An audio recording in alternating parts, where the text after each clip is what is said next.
ఈరోజు best available scheme కింద lucky deep Ambedkar కళాభవన్లో జరుగుతున్నందుకు ఇక్కడికి వచ్చి ఈ స్కీమ్ కింద గత సంవత్సరం 2-3 సంవత్సరాల కింద ఎంపికైన విద్యార్థులు వివిధ స్కూళ్ళలో చదువుతున్నారు.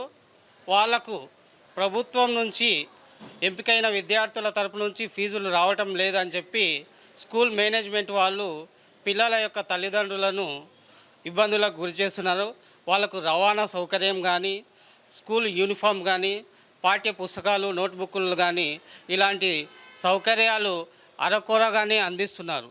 సంవత్సరానికి కావాల్సిన సౌకర్యాలు సకాలంలో అందించలేక వాళ్ళను విద్యకు దూరమయ్యే అవకాశాలు ఎక్కువగా ఉన్నాయి. కాబట్టి ఇట్టి విషయంపై జిల్లా జాయింట్ కలెక్టర్ గారికి వినతి పత్రం అందించినాం.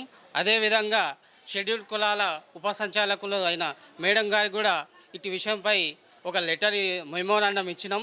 దీని మీద వాళ్ళు కలెక్టర్తో మాట్లాడి పిల్లలకు న్యాయంగా అందాల్సిన కార్పొరేట్ స్థాయి విద్య అందిస్తామని చెప్పి మాకు హామీ ఇచ్చిండ్రు.